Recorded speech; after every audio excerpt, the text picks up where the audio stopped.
নমস্কাৰ ভিউৱাৰ্ছ, আজি মই আপোনালোকৰ আগত হাঁহৰ মাংস বনাবলৈ লৈছোঁ। আমাৰ ঘৰত হাঁহৰ মাংস কমকৈ অনা হয়। আজি আনিলে আৰু লগতে আনিছে এইটো ছানৰাইজ ছাল কোমোৰা মছলা। মই বহুত শুনি আছিলোঁ মছলাটোৰ বিষয়ে। আজি মানুহজনক কৈ পঠিয়ালোঁ, যিহেতু হাঁহৰ মাংস আনিছে, এই মছলা পেকেটটো আনি চাওকচোন। আনি দিছে, এতিয়া মই বনাবলৈ লৈছোঁ। এয়া গৰম কেৰাহীত মই মিঠাতেল দিছোঁ। আমি ইণ্ডিয়ান মাষ্টাৰ্ড অইল আৰু ধাৰা মাষ্টাৰ্ড অইল লওঁ, কাচি ঘানি। তেল ইতিমধ্যে মোৰ গৰম হৈছে। মই এটা পিকনিকত দেখিছিলোঁ যে প্ৰথমতে হাঁহৰ মাংস বনোৱাৰ আগতে আপোনাৰ কোমোৰা আৰু আলুটো ফ্ৰাই কৰি লৈছিলে। মই এতিয়া আলু কেইপিচ গৰম তেলত দি লওঁ।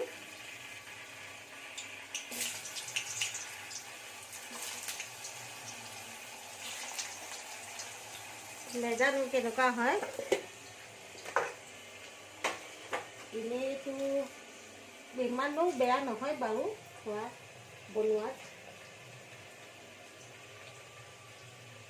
মই কোমোৰাটো কাটিবলৈ পাহৰিছিলোঁৱে, এতিয়া কাটি দি দিছোঁ, একো নাই।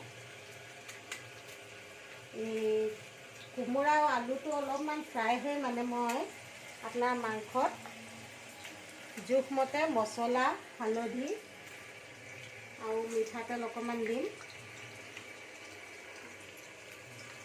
মোৰ কেৰাহীখন দেখি আপোনালোকে অকণমান ইগন'ৰ কৰিব বাৰু। চাফা কেৰাহীয়ে, দেখাতহে ক'লা, সদায় ব্যৱহাৰ কৰি থকা কেৰাহী।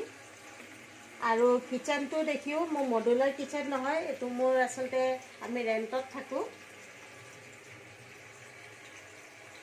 গতিকে অলপ আপোনালোকে ইগন'ৰ কৰিব এইবিলাক বস্তু।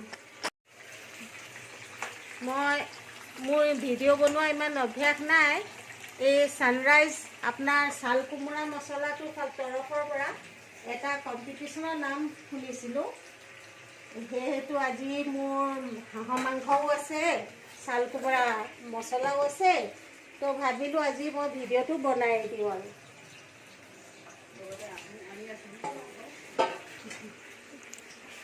আৰু ভিডিঅ' শ্বুট মোৰ ছোৱালীয়ে কৰিছে দেই।